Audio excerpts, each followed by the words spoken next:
Hello बच्चों, मुझे उम्मीद है आप सभी अच्छे होंगे। मैं आकाश फ्रॉम लर्नो हब, जहां पर आप सीख सकते हैं physics, chemistry, maths, biology absolutely for free only at learnohub.com।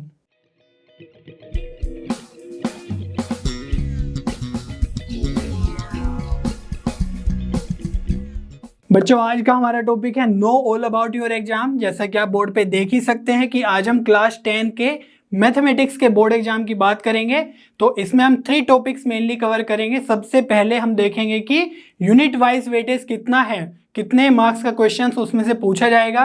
और सेकेंडली हम बात करेंगे कि क्वेश्चंस की वेराइटीज क्या है, मीन्स 1 मार्क करके कितने हैं, 2 मार्क करके कितने हैं, इस तरीके से। और थर्डली हम बात करेंगे कौन कौन से टॉपिक्स इस ईयर के सिलेबस से रिमूव हो चुके हैं और कौन कौन से टॉपिक्स इंपॉर्टेंट है जो बचते हैं।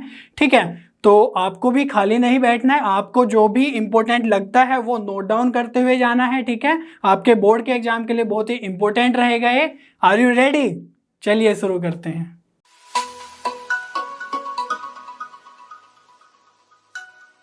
तो जैसा मैंने बताया कि सबसे पहले हम यूनिट वाइज मार्क्स की बात करेंगे, तो चलिए शुरू करते हैं। यूनिट वाइज मार्क्स में सबसे पहले जो हमारा यूनिट है, यूनिट 1, उसमें है नंबर सिस्टम। ठीक है, तो नंबर सिस्टम में एक ही चैप्टर है रियल नंबर्स, और इस टॉपिक से पूछा जाएगा 6 मार्क्स का।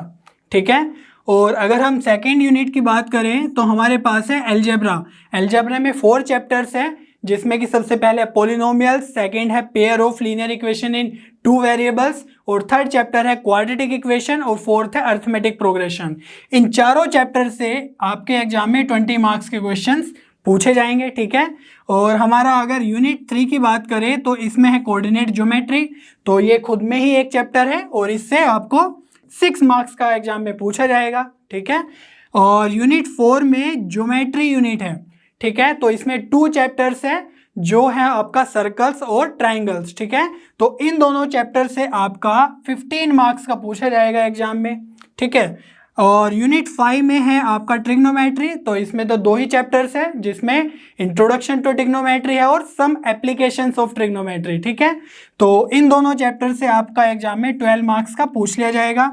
चलिए आगे बढ़ते हैं। तो यूनिट 6 में आपका है मेंसुरेशन, और मेंसुरेशन में आपके 2 चैप्टर्स आते हैं। सबसे पहला है आपका एरियाज रिलेटेड टू सर्कल्स, और सेकंड है सरफेस एरियाज एंड वॉल्यूम्स। ठीक है, तो इन दोनों चैप्टर से आपका 10 मार्क्स का एग्जाम में पूछ लिया जाएगा। ठीक है, और लास्ट यूनिट है 7th यूनिट, जिसका नाम है स्टैटिस्टिक्स एंड प्रोबेबिलिटी। तो इसमें 2 ही चैप्टर्स हैं और सेल्फ एक्सप्लेनेटरी है कि statistics and probability he chapters है। तो इन दोनों चैप्टर से आपका 11 मार्क्स का पूछ लिया जाएगा एग्जाम में। अगर इनको हम ऐड कर दें तो टोटल एग्जाम जो आपका होगा 80 मार्क्स का होगा, और ड्यूरेशन 3 आवर्स की होती है। ठीक है, और आपका जो इंटरनल असेसमेंट है वो स्कूल से जाएगा, वो कितने का होगा, 20 मार्क्स का। तो ये जो टोटल है 80 + 20, ये 100 मार्क्स का एग्जाम हो जाएगा। तो मुझे उम्मीद है कि इस इंफॉर्मेशन के साथ आप अपना प्रायोरिटी चूज कर पाएंगे। जैसे कि आप देख सकते हैं कि जो ज्योमेट्री है वो 2 चैप्टर्स है 15 मार्क्स का। पहले इसमें कंस्ट्रक्शन भी हुआ करता था, बट अब कंस्ट्रक्शन टॉपिक निकाल दिया गया इस ईयर के सिलेबस से।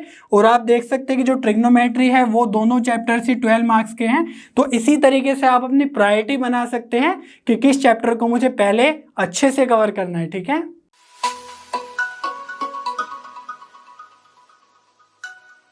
चलिए बच्चों, अब बात कर लेते हैं कि कौन कौन से टाइप के क्वेश्चंस आपके एग्जाम में आएंगे। तो आपके एग्जाम में टोटल 5 सेक्शंस होंगे, A, B, C, D, E। ठीक है, जैसा कि आप यहाँ पे देख ही सकते हैं। तो आपका जो सेक्शन A होगा उसमें टोटल 20 क्वेश्चंस होंगे। फर्स्ट 18 क्वेश्चंस MCQ होंगे। ठीक है, जिसमें आपको 4 ऑप्शंस मिलेंगे और उसमें से आपको कोई भी एक टिक करना होगा जो सही आंसर होगा। और जो आपके 2 क्वेश्चंस होंगे वो असर्शन रीजन होंगे। तो इसमें 2 स्टेटमेंट्स आपको दे दी जाएगी, और जिसमें असर्शन स्टेटमेंट और रीजन स्टेटमेंट होगा। तो उनके बेसिस पे आपको 4 ऑप्शंस दिए जाएंगे, उसमें से कोई आपको 1 टिक करना होगा। ठीक है, तो ये जो 20 क्वेश्चंस है ये 1 मार्कर होंगे। तो सेक्शन ए में आपको 20 मार्क्स के क्वेश्चंस देखने को मिलेंगे। ठीक है, और सेक्शन बी की अगर हम बात करें तो यहाँ पे 5 क्वेश्चंस होंगे जो वेरी शॉर्ट क्वेश्चंस होंगे। ठीक है, और ये वेरी शॉर्ट क्वेश्चंस इस तरीके के होंगे जिसको आप 2 या 3 लाइंस में आंसर कर सकते हैं। और ये 2 मार्कर होंगे तो 5 × 2 हो जाएगा आपका 10। तो सेक्शन बी से आपको 10 मार्क्स के क्वेश्चंस देखने को मिलेंगे। और अगर सेक्शन सी की बात करें तो यहाँ पे आपको 6 क्वेश्चंस मिलेंगे जो शॉर्ट टाइप के क्वेश्चंस होंगे, जिसको आप 4, 5 या 6 लाइंस में आंसर कर सकते हैं। तो ये ज़्यादा लेंथी भी नहीं होंगे और बहुत छोटे भी नहीं होंगे, ठीक है, मॉडरेट टाइप के होंगे। और इनका जो मार्क्स है ईच क्वेश्चन का 3 मार्क्स का होगा, तो 6 × 3 हो जाएगा 18। तो आपको सेक्शन सी से 18 मार्क्स के क्वेश्चंस देखने को मिलेंगे, ठीक है। और सेक्शन डी में आपके 4 क्वेश्चंस होंगे और ये होंगे लॉन्ग क्वेश्चंस, जिसमें काफ़ी अच्छा टाइम लगता है क्वेश्चन को सोल्व करने के लिए।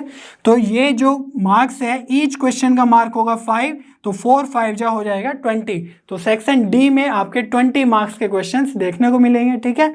और सेक्शन ई में आपके 3 क्वेश्चंस होंगे जो कि केस स्टडी होंगे, ठीक है, और ये 4 मार्कर होंगे। तो 3 × 4 = 12 हो जाएगा।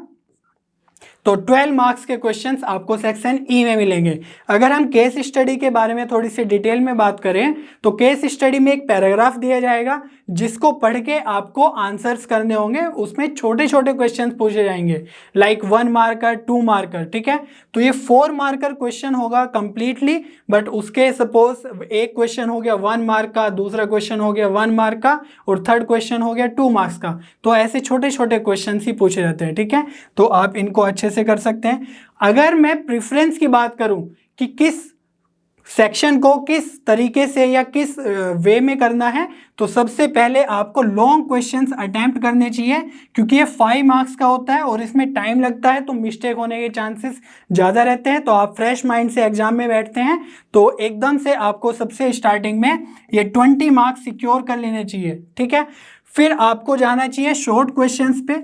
तो शॉर्ट क्वेश्चंस आपके 18 मार्क्स का है, ठीक है। तो ये इसमें भी काफ़ी टाइम लग जाता है। तो आप ट्राई कर सकते हैं कि फर्स्ट आवर में आप ये 20 मार्क्स सिक्योर कर ले और उसके बाद आप short and very short second hour में कंप्लीट कर ले, ठीक है। 18 + 10 = 28। तो ये आप स्ट्रेटजी लगा सकते हैं। और थर्ड आवर में आप केस स्टडी और एमसीक्यूज कर सकते हैं।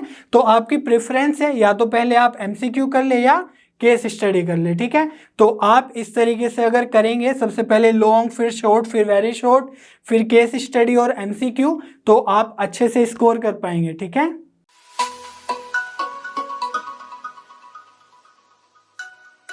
चलिए बच्चों, अब हम बात कर लेते हैं कि कौन कौन से टॉपिक्स आपके इस ईयर के सिलेबस से रिमूव हो चुके हैं और कौन कौन से टॉपिक्स इंपॉर्टेंट है जिनसे क्वेश्चंस पूछे जाएंगे, ठीक है। तो हमारा जो सबसे पहले चैप्टर नंबर 1 है वो है रियल नंबर। तो इसमें से आपका 1.2 सेक्शन डिडक्ट हो चुका है, मीन्स यूक्लिड्स डिवीजन लेमा अब आपके कोर्स में नहीं है। तो जब मैं बात कर रहा हूँ 1.2 की या 1.5 की, तो ये मैथ्स की एनसीईआरटी के बारे में बात कर रहा हूँ, ठीक है। तो जो मैथ्स की एनसीईआरटी के सेक्शंस है उसके अकॉर्डिंग मैंने लिखा हुआ है। और जो सेकंड आपका सेक्शन नहीं आएगा 1.5, वो है revisiting rational numbers and their decimal expansions.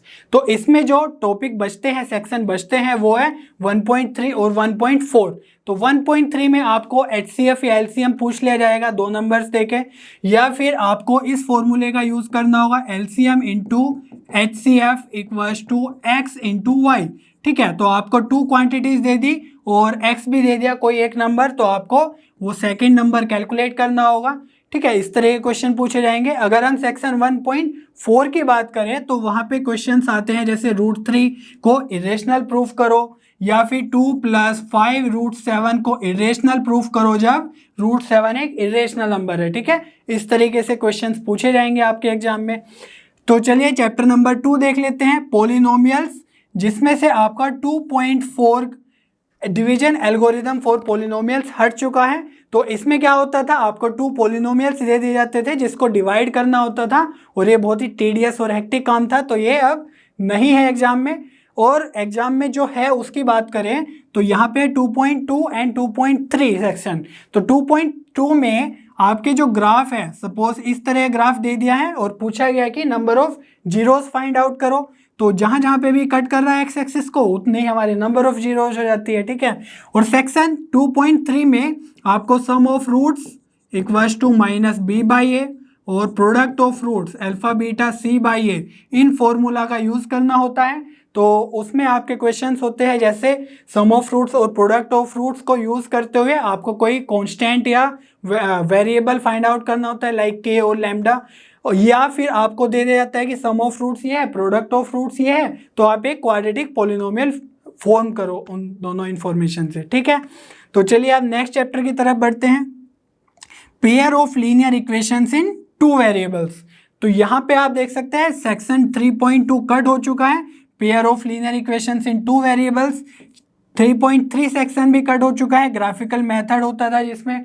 ठीक है, और सेक्शन 3.4.3 क्रॉस मल्टीप्लिकेशन मेथड भी आपका कट हो चुका है। और नेक्स्ट सेक्शन है जो कट हुआ है 3.5 equation reducible to a pair of linear equations in two variables. तो यहाँ पे जो सेक्शन बचते हैं उनकी बात कर लेते हैं, 3.4.2 एंड 3.4.1, या इसको 1 या इसको 2 बोल दो। तो जो 1 है सेक्शन, उसमें क्या है आपका सब्स्टिट्यूशन मेथड है।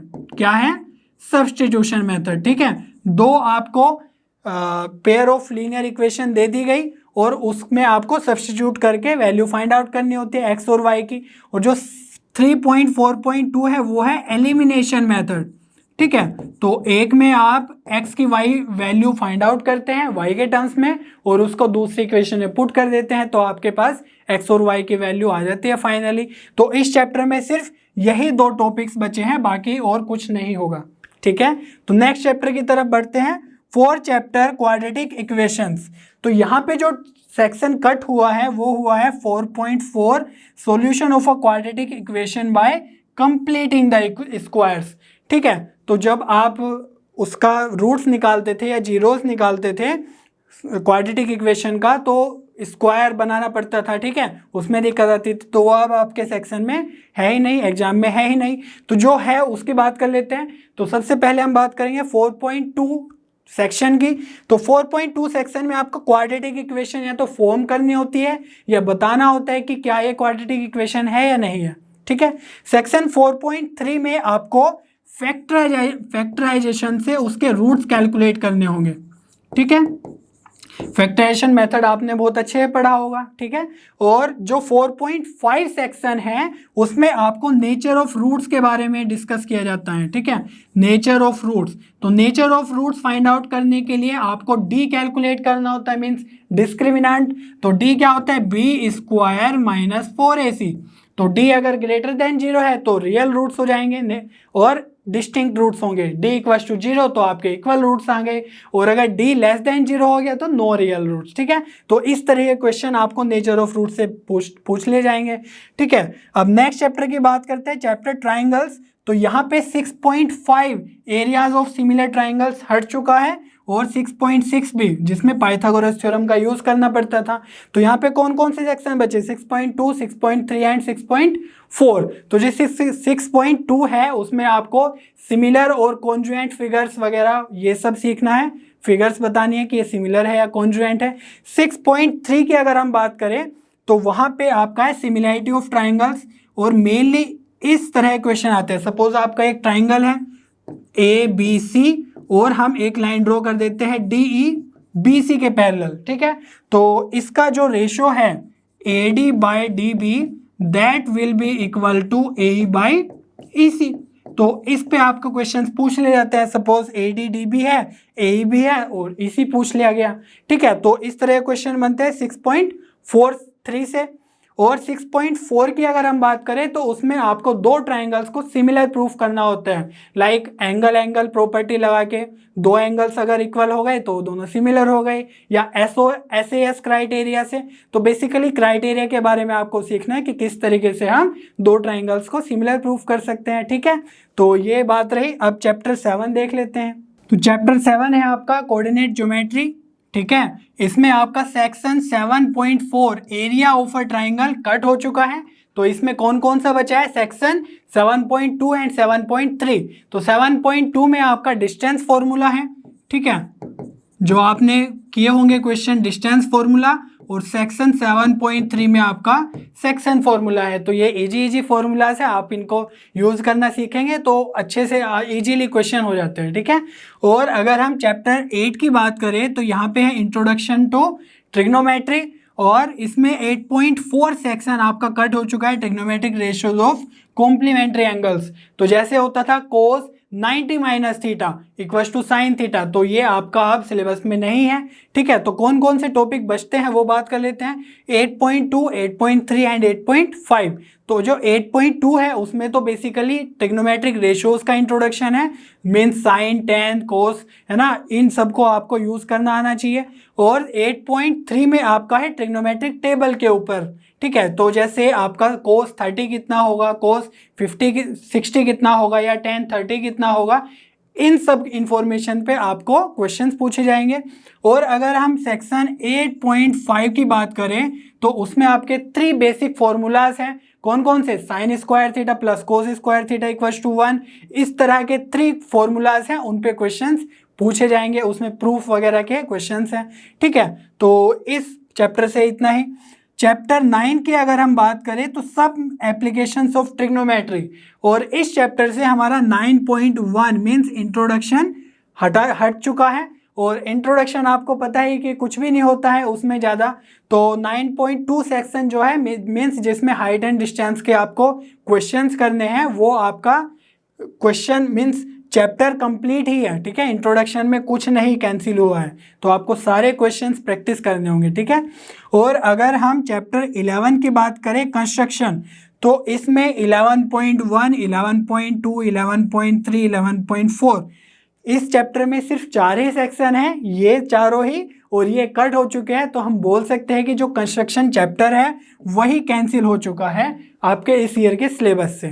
ठीक है, चलिए अब चैप्टर नंबर 12 की बात कर लेते हैं, एरियाज रिलेटेड टू सर्कल्स।